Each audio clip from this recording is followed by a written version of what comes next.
Loneliness. It is an epidemic. So the question is, why are we feeling this way, especially when we are more connected than ever before?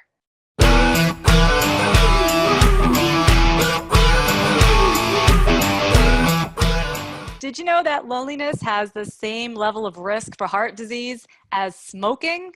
Yikes, it is a true health issue. My name is Michelle Fennickhouse. I'm here with Andrea Beeman and Lisa Lutan, and we are expert health coaches who've helped folks around the world get happier and healthier while staying sane. And while loneliness feeling normal, obviously, sometimes to a degree, Andrea, what do you think's really going on here?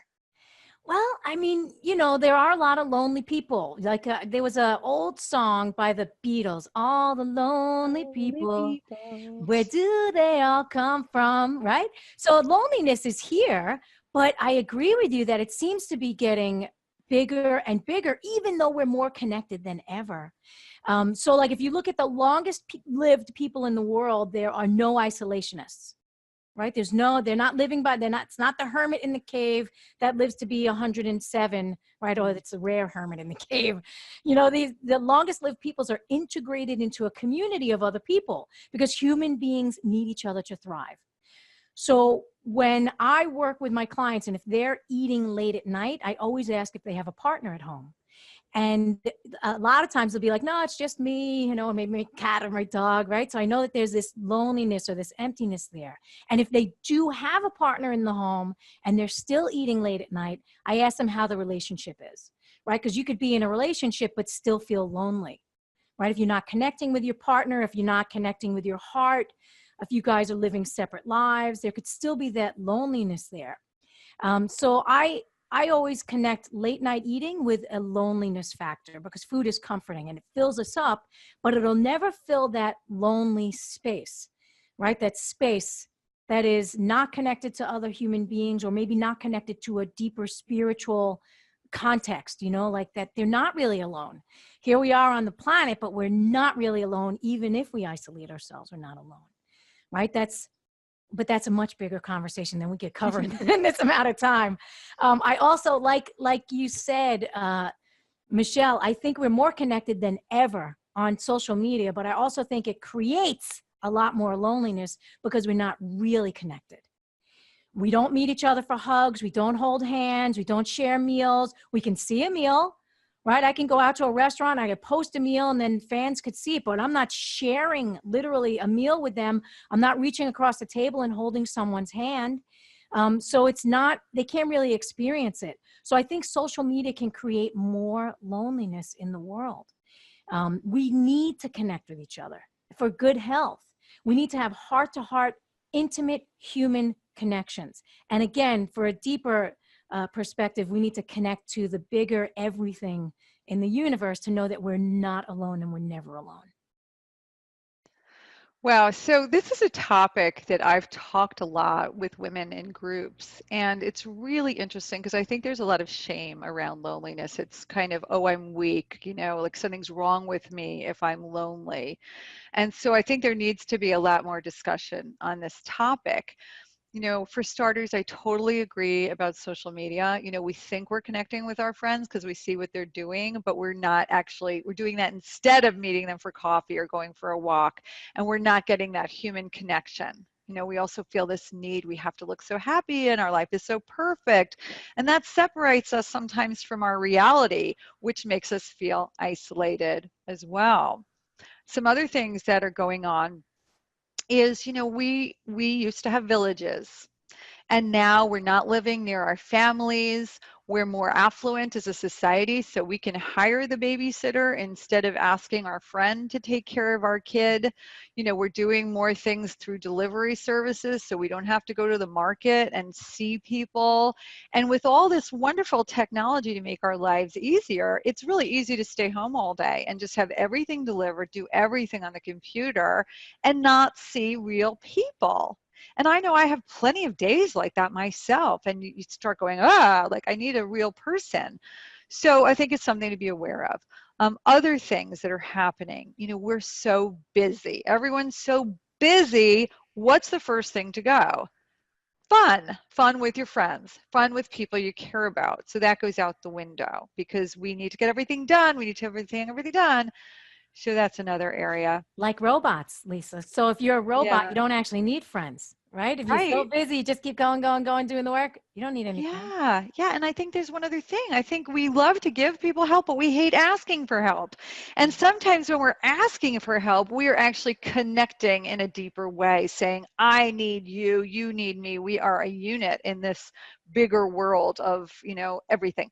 So I think there's a lot of things going on right now. And I would urge, like Andrea said, get there, see people in the flesh. That's what's going to really help you feel more deeply connected to this world.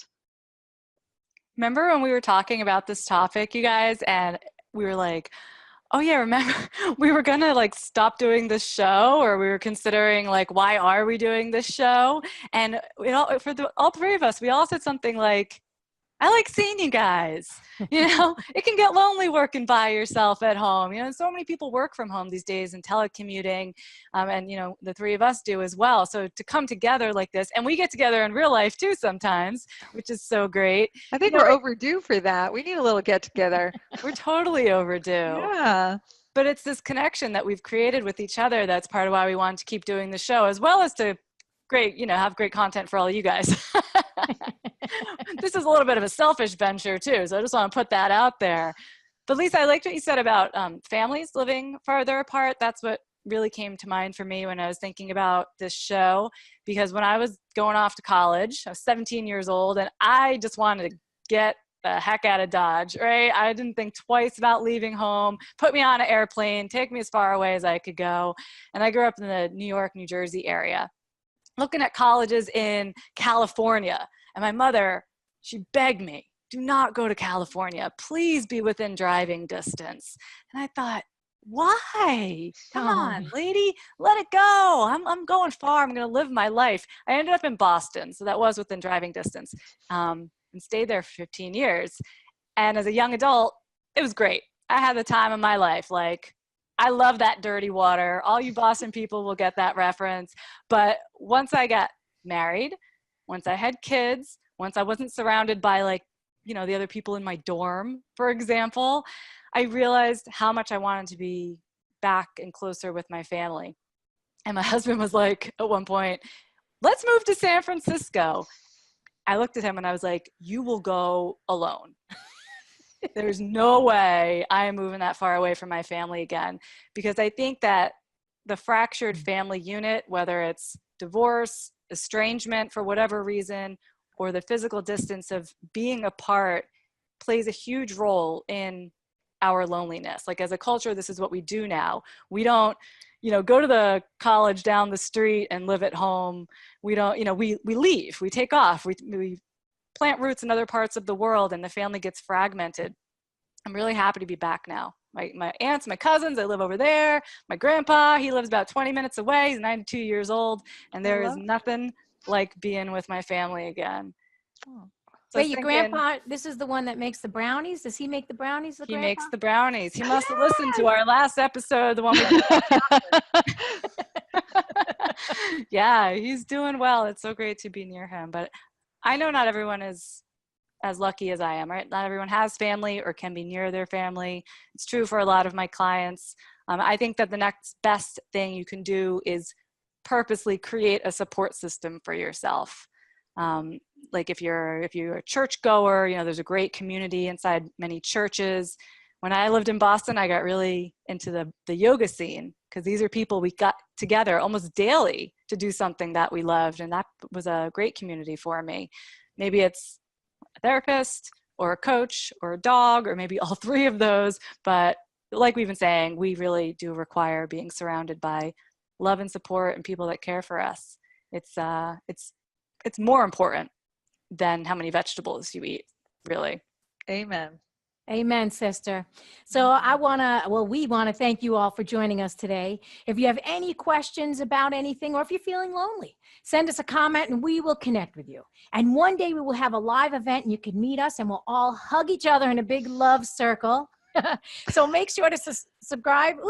Sorry, make sure to subscribe to The Healthy View on YouTube and iTunes so you can check out any of the shows you missed. And if you'd like to receive an email from us updating you on when our live shows air, sign up at healthyviewshow.com. Sending you all love and healthy hugs.